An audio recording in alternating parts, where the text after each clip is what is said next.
Guys ऐसी कई सारी जगहें होती है जहाँ पे हम लोग जाते हैं, हम लोग अक्सर जाते हैं, हम लोग ने हर वक्त उनके बारे में न्यूज़ में सुना होता है, फेमस जगहें होती हैं, हम वहाँ पे जाते हैं। लेकिन हमको वहाँ पे कुछ ऐसा महसूस नहीं होता है। हम लोग वो एक्सप्लोरेशन करने में हम लोग इतना ज़्यादा बिजी हो जाते हैं कि हमको ऐसा लगता है कि यहाँ पे और क्या ही हो सकता है एक्सप्लोर करने लायक, या फिर हमारे अलावा यहाँ पे और कौन हो सकता है। फिर अचानक से कहीं पे हम उसी जगह के बारे में एक इंटरनेट आर्टिकल पढ़ लेते हैं कि ये जगह हॉन्टेड है, कई सालों से हॉन्टेड है, एंड जो सिटीजन्स हैं उन्होंने जस्ट अभी अभी फाउंड आउट किया है और आप वहाँ पे जा चुके। तो सोचिए आपको कैसे लगेगा कि आप मौत के सिर्फ इतने से करीब थे, आपके आसपास भूत प्रेतों का साया भटक रहा था, आप सिर्फ इतने से करीब थे और अभी आप बच के आए हो।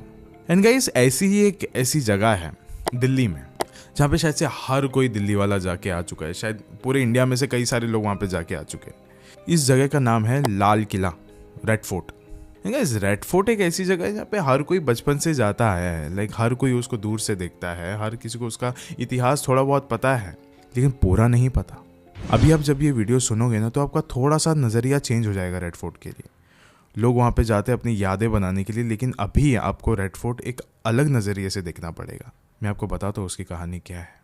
लेकिन अब ये वीडियो शुरू करने से पहले ऐसे ही और horror, mysterious and historical videos देखने के लिए सब्सक्राइब कर दीजिए इस चैनल को। एंड गाइस प्लीज़ कर दीजिए सब्सक्राइब, क्योंकि मैं जब भी देखता हूँ अपने यूट्यूब एनालिटिक्स में ऐसा देखने को मिलता है कि जो नॉट सब्सक्राइब्ड है वो बहुत ज़्यादा है। सो गाइस बना दीजिए थोड़ा सा, हमको भी लाइक 1 मिलियन तक हम पहुँच जाएंगे।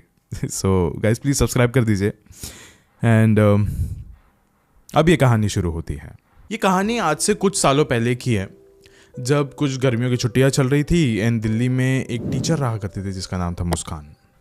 मुस्कान मैरिड थी, उसका जो पति था उसका नाम वसीम था, एंड वो वसीम ना एक कपड़े की दुकान में काम किया करता था। लेकिन मुस्कान का भी जो वैकेशन चल रहा है वो भी कुछ ही दिनों में ख़त्म होने वाला था। मुस्कान मसला कि पूरे गर्मियों की छुट्टी में मैं बस ऐसे ही घर पे ही थी, बस कुछ भी नहीं कर रही थी और आप कहीं पे लेके भी नहीं गए। वसीम को भी बुरा लगने लग गया।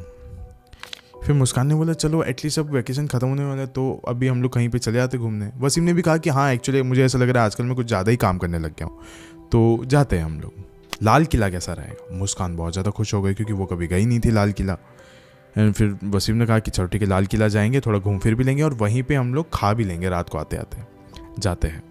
एंड गाइस फिर अब ये वो दिन आ गया था जब वो लोग लाल किला जाने वाले थे। एंड जैसे वो लोग लाल किले के पास पहुँचे एंट्रेंस पे, उन्होंने देखा कि वैकेशन के कारण बहुत ज़्यादा भीड़ हो गई है वहाँ पे, लाइक पैर रखने के लिए भी जगह नहीं थी। अब जैसे जैसे करके वो दोनों भीड़ में आ गए, लेकिन भीड़ में भी ना वो एक दूसरे के साथ बहुत ज़्यादा खुश थे, एक दूसरे के साथ टाइम स्पेंड कर रहे थे वो लोग, एकदम लाइक हंसी खुशी थे वहाँ पे। वो दोनों ने अभी पूरा किला देखना शुरू कर दिया। वो लोग आ गए अंदर, लाइक वो देख के तो पहले बहुत ज़्यादा मेस्मराइज्ड हो गए थे, एकदम शॉक हो गए थे कि अरे पुराने ज़माने में ऐसा किला हुआ करता था, ऐसे घर हुए करते थे, लाइक इतने मजबूती से हुआ करता था हर एक चीज़। और आज के समय में अगर हम देखते हैं तो थोड़ी सी बारिश हो जाती है, रास्ता बदलना पड़ता है उसी समय। और उन्होंने और भी बहुत सारे महल देखे वहाँ पे, मुमताज़ महल, जीनत महल, रंग महल। वहाँ पे भी वो लोग देख के बहुत ज़्यादा शौक थे कि मतलब इतनी ज़्यादा खूबसूरती एग्जिस्ट करती है हमारे देश में, इतना ज़्यादा खूबसूरत बनाया गया था पहले हर एक चीज़। और मुस्कान ना अभी वो इतनी ज़्यादा खुश थी कि वो हर जगह पे फ़ोटोज़ क्लिक कर रही थी, क्योंकि उसको ना बहुत ज़्यादा शौक था फ़ोटोज़ क्लिक करने का। लेकिन आज ऑल ऑफ अ सडन उसके फ़ोन में बैटरी इतनी नहीं थी और वो लेके नहीं आ सकी अपना फ़ोन, तो फिर वो अपने पति वसीम के फ़ोन से सारे फ़ोटोज़ वगैरह क्लिक कर रही थी। उसका पति भी फ़ोटोज़ क्लिक कर रहा था। फिर वसीम ने कहा कि अरे बस करो, फ़ोन में अभी बैटरी ही नहीं बची है बिल्कुल भी। तो मुस्कान ने कहा मेरे साथ बाहर आने का नतीजा यही होगा वसीम, मैं फ़ोटोज़ तो क्लिक करती रहूँगी, तुम्हें झेलना पड़ेगा। मतलब सोचिए ना, दोनों बहुत ज़्यादा खुश थे एक दूसरे के साथ उस समय, लाइक फाइनली अभी बाहर आए थे इतने टाइम बाद और वो लोग एंजॉय कर रहे थे। एंड अभी बहुत ज़्यादा शाम हो चुकी थी, अभी सूरज ढल चुका था, अभी उनको भी निकलना था, भूख भी लग रही थी बहुत ज़्यादा। बाहर निकलते वक्त भी बहुत ज़्यादा भीड़ थी एक्चुअली। एंड निकलते निकलते मुस्कान ने कहा कि बस आप 2-3 मिनट रुक जाइए, मैं वॉशरूम जाके आती हूँ, मुझे वॉशरूम में जाना है। फिर वसीम ने बोला ठीक है मैं वॉशरूम के बाहर वेट करता हूँ।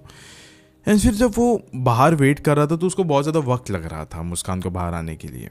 फिर वो फ़ोन पे बात करने लग गया। एंड वो लोग ना गेट के आसपास ही थे, कज़ अभी सब लोग गेट से बाहर निकलने में लगे हुए थे। एंड इतनी ज़्यादा भीड़ थी guys, literally I am telling you. वहाँ के जो सिक्योरिटी गार्ड थे, केयर टेकर थे, वो सब बिजी थे उस भीड़ को संभालने के लिए। जो अंदर रह रहे थे लाल किले के अंदर, वॉचमैन वगैरह, वो सब लोग भी बाहर आ रहे थे और वो भीड़ को संभाल रहे थे। गेट वगैरह बंद करने में लगे हुए थे। एंड इस समय ऐसा हुआ कि वसीम को कॉल आया एंड वो बात करते करते गेट के बाहर नहीं बल्कि लाल किले के अंदर चलता हुआ निकल गया। उसको पता ही नहीं चल रहा है कि वो बात करते करते कहाँ निकल गया, कहाँ निकल रहा है। जब तक ये सारी चीज़ें हो रही थी मुस्कान भी बाहर आ गई। उसने देखा कि आसपास कहीं पे भी वसीम नहीं है, उसको कहीं पे भी वो मौजूदगी नहीं दिखी उसकी। ठीक है, उसको लगा कि शायद से वो गेट के बाहर निकल गया होगा। भीड़ इतनी थी, भीड़ के साथ चलते चलते मुस्कान भी बाहर आ गई। एंड जैसे ही वो बाहर आए वैसे ही लाल किले के सारे दरवाजे बंद कर दिए गए। बाहर इधर उधर उसने देखा वसीम नहीं मिल रहा है। और दूसरी जगह जो वसीम था वो किले के अंदर इतना ज़्यादा डीप चला गया था, वो एकदम किले के बीचों बीच था अभी। एंड वो बात करते करते ऑल ऑफ अ सडन उसका फ़ोन कट हुआ एंड उसको रियलाइज़ हो कि अरे मेरा तो फ़ोन ऑफ ही हो गया, इसके लिए वाला फ़ोन कट हो गया अभी। उसने आसपास देखा, उसने देखा कि अरे मैं तो बहुत अंदर आ गया हूँ, लोग भी नहीं दिख रहे, कोई भी नहीं दिख रहा है, खाली है ये वाला किला। बहुत अजीब लग रहा था उसको। लेकिन अभी उसको फाइनली एक थॉट आया कि अरे मुस्कान का क्या, मुस्कान के पास ना तो फ़ोन है और अभी मेरा फ़ोन भी डेड हो चुका है, ना कि मैं उसको कॉल कर सकता हूँ। वो बाहर रहेगी गेट के और वो वहाँ पे मेरा इंतज़ार कर रही होगी, शायद से बेचारी टेंशन में होगी बहुत ज़्यादा। अब मैं बाहर कैसे निकलूँ? और पता नहीं उसको रास्ता ढूंढना चाहिए था, लेकिन नहीं, वो पूरा लाल किला घूमने में निकाल दिया उसने। फिर अभी धीरे धीरे करके उसने देखा कि उसके इर्द गिर्द बहुत ज़्यादा अंधेरा होने लग रहा है। अभी सूरज लिटरली ढल चुका है, अभी रात आ रही है अभी करीब। अब उसको रियलाइज़ हुआ मुझे शायद से घर जाना चाहिए। वो बाहर निकलने की कोशिश कर रहा था लेकिन उसको रास्ता याद नहीं आ रहा था। लेकिन अचानक से उसको उसके थोड़े ही पास में से घुंघरुओं की आवाज़ आई। अब उसको लगा अब कि होगा कोई शायद से आसपास, थैंक गॉड कोई है एटलीस्ट मेरे आसपास, मैं उनसे रास्ता पूछ लेता हूँ कि बाहर कैसे जाना है। उसको पता नहीं था बट ये वाली जो आवाज़ है ये मुमताज़ महल के अंदर से आ रही थी। गाइस, मुमताज़ महल के अंदर इतने रात को जाना या फिर अंधेरे में जाना खतरे से खाली नहीं होता, बिल्कुल भी नहीं। जैसे जैसे वसीम आगे बढ़ने लगा वो आवाज़ और ज़्यादा ज़ोरों से आने लग गई थी। फिर ना वो आखिर में आके मुमताज़ महल के एक पर्दे के सामने आके खड़ा हो गया और ये पर्दा अगर वो हटाएगा तो उसको दिखेगा कि अंदर क्या है। अंदर से ऐसा लग रहा है कि औरतें बहुत ज़्यादा ज़ोर ज़ोर से हंस रही है। फिर उसने ना वो जो पर्दा था वो धीरे से हटाया बाजू में। हटाने के बाद देखा तो अंदर बहुत सारी औरतें बैठी हुई है। सब लोग हंस रही है, गा रही है, नाच रही है। एकदम बहुत खुशियों वाला मामला था अंदर। वो भी ज़्यादा एकदम खुश हो गया। उसने बोला अरे बहुत अच्छी बात है ये तो यार, कि मतलब इतने अंधेरे से मैं अभी यहाँ पे बढ़ रहा हूँ और अंधेरे से आने के बाद सीधा मुझे ये दिख रहा है यहाँ पे। वेरी गुड, अब मैं उनसे पूछ सकता हूँ कि मुझे कहाँ जाना है, कहाँ से मैं बाहर निकलूँ। वो उनके पास बढ़ने ही लग रहा था तभी एक जो गमला था, फ्लावर पॉट, वो वसीम से टकरा के नीचे गिर गया।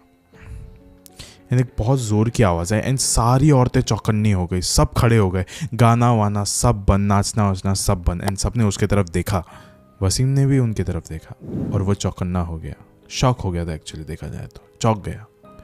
क्योंकि सारी औरतें बूढ़ी थी, सबके चेहरों पे झुर्रियाँ थी और सबसे अलग बात ये थी कि उसमें से एक भी औरत की आंखें नहीं थी। सब उसके तरफ बढ़ रहे थे। वसीम बहुत ही ज़्यादा डरा हुआ था, घबरा रहा था। फिर वो वहाँ से बाहर निकला और वो जैसे ही बाहर निकला वापस उसको घुंघरुओं की आवाज़ें आने लग गई। वसीम ने अभी सोच रखा था कि अभी मुझे यहाँ से बाहर निकलना ही है। उसने बोला अब मैं और यहाँ पे वेट नहीं कर सकता। हर एक दरवाजे पे वो जाके देखने लगा कि क्या ये वो रास्ता है जहाँ से मैं आया था। हर जगह पे वो अपना हाथ पैर मारे जा रहा था। फिर अचानक से उसको कुछ नज़दीक से ही एक इंसान के चिल्लाने की आवाज़ है एंड बहुत ज़ोर से चिल्लाने की आवाज़ है। ऐसा लग रहा था कि वो बस करीब में ही घायल हुआ है, जस्ट अभी अभी किसी ने उसको मारा हो या फिर बहुत ज़्यादा दर्द से चीखा हो इंसान, वैसी आवाज़ थी। एंड वो पहले ही बहुत ज़्यादा एकदम काँप चुका था। ही वाज लाइक कि अभी मैं और नहीं झेल सकता, लेकिन हो सकता है कि मेरे आसपास ही कोई और इंसान भी हो जो मेरे जैसा ही अटका हो। फिर वो उसके बाद भागते हुए लाइक उस इंसान के पास गया जो चिल्ला रहा था। उसने देखा कि हाँ एक इंसान वाकई में वहाँ पे लेटा हुआ था वहाँ पे, घायल था बहुत बुरी तरीके से, खून निकल रहा था उसमें से। गया, झुका उसके पास, उससे पूछा कि क्या हुआ है तुमको। तो उसने बोला कि मुझे जल्दी से यहाँ से निकालो वरना वो लोग आके मुझे मार देंगे। एंड वसीम को ऐसा लग रहा था कि ये उन आत्माओं की बात कर रहा है जिससे अभी वसीम की मुलाकात हुई है। फिर वसीम ने फिर भी एक कंफर्मेशन के लिए पूछा कि कौन लोग। फिर उसने बोला ये अंग्रेज सिपाहियों की बात कर रहा हूँ मैं। कई 100 साल पहले उन्होंने मेरी हत्या करी थी, मारा था उन्होंने मुझे, और अभी हर रात को वापस से आके वो मुझे उतना ही दर्द पहुंचाते हैं। प्लीज़ मुझे यहाँ से लेके चले जाओ। इतना ही बोलकर वो जो आदमी था वो वसीम के सामने खड़ा हुआ और जोर का उसने चिल्लाया और चिल्लाते चिल्लाते वो वहाँ से निकल गया। वसीम को वाकई में यकीन नहीं हो रहा था कि ये सब कुछ क्या हो रहा है उसके साथ, और समझ नहीं आ रहा था उसको बेसिकली। फिर वो ना हार के एकदम बैठ गया। फिर उसके कंधे पर ना किसी ने तो हाथ रखा एंड वो एकदम और ज़्यादा घबरा गया, एकदम चिल्स आ गए उसको। एंड उसने पीछे मुड़ के देखा तो वो मुस्कान ही थी, उसकी पत्नी। मुस्कान कुछ केयरटेकर्स के साथ आई थी उसके अंदर। एंड फिर वो एक दो केयरटेकर्स ने कहा कि साहब आप इतने करीब थे गेट के, फिर आप इतने अंदर कहाँ से आ गए लाल किले के, ये सब कुछ क्या है? फिर वसीम ने सोचा, उसने दिमाग लगा, उसने बोला कि इस किले के अंदर ही कुछ ऐसा है जो मुझे यहाँ से बाहर नहीं लेके जाना चाहता। फिर जब मुस्कान और वसीम उस लाल किले से बाहर निकल रहे थे गेट की तरफ, तब एक जो केयरटेकर था उनके साथ जो आया था, उसने कहा कि साहब अगर आपको ऐसा लग रहा है कि आप वो पहले शख्स हो जिसने ये सारी चीज़ों का सामना किया तो आप गलत हो। बहुत समय पहले असगर अली खान नाम का एक केयरटेकर यहाँ पे रहा करता था, रखवाली करता था वो इस लाल किले की।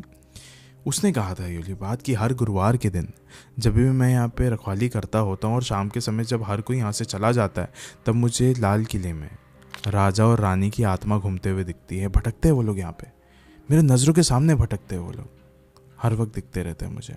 और जब मैं डर के हमारे इधर से उधर जाने की कोशिश करता हूँ तो मुझे घुंघरुओं की भी आवाज़ें आती है। ऐसा लगता है कि कोई नाच रहा है, कोई गा रहा है, या तो कोई तो बस रो रहा है। ये सारी चीज़ सुनाई देती है मुझे। और इसके बाद जब कुछ ये सारी बातें बहुत ज़्यादा फैलने लग गई थी तो फिर एक फ़ोटोग्राफ़र भी आया था इन्वेस्टिगेट करने के लिए आधी रात को। फिर आधी रात में आने के बाद उसने भी तस्वीरों में कुछ ऐसी ऐसी चीज़ें देखी जिसके बाद सबको पक्का यकीन हो गया था कि लाल किला हमारे देश की एक बहुत ही ज़्यादा महत्वपूर्ण जगह है फॉर टूरिस्ट अट्रैक्शंस। लेकिन याद रखिए कि टूरिस्ट का समय सुबह से लेकर शाम तक होता है। शाम के बाद लाल किला एकदम खाली रहता है, सिर्फ सन्नाटा रहता है, और तब यहाँ पे भूतों का बसेरा शुरू होता है। आज इस वीडियो के अंत में मैं आपसे बस इतना ही कहना चाहूँगा कि ऐसी कई सारी जगहें होती है जहाँ पे आप दिन में जाइए, दोपहर में जाइए, शाम में जाइए, लेकिन आधी रात को ना जाइए। सुबह में जाओगे तो आपको वो नरमी मिलेगी, जब आप रात को जाओगे तो आपको वो नरमी महसूस नहीं होगी, आपको डर महसूस होगा, बहुत ज़्यादा गहरा डर महसूस होगा। हमारे देश में ऐसी कई सारी जगहें हैं, जैसे कि ये लाल किला है जिसको मैंने अभी हॉन्टेड बताया है, और मैं नहीं बता रहा हूँ, ऐसे बहुत सारे इंटरनेट आर्टिकल्स हैं, मैं स्क्रीनशॉट डाल दूंगा उसका, एंड जो इसको हॉन्टेड करार देते हैं। वैसी एक जगह है राजस्थान में जहाँ पे सुबह से लेकर शाम तक टूरिस्ट आते जाते हैं, लेकिन आधी रात को वहाँ पे जाने से गवर्नमेंट भी मना करती है कि वहाँ पे आधी रात को ना जाइए, जिस जगह का नाम है भानगढ़ फोर्ट। तो इसके लिए कहीं भी जाइए उसका इतिहास पहले जान लीजिए, वरना हो सकता है कि आप सुबह में, दोपहर में, शाम में वहाँ पे रह रहे हो और गलती से रात को आपको वहाँ पे रुकना पड़ रहा है और आप वहाँ पे एक अकेले इंसान नहीं रहो, कोई और भी आपके साथ मौजूद हो, लेकिन बस वो जिंदा ना हो, एक आत्मा हो सकता है। शुक्रिया।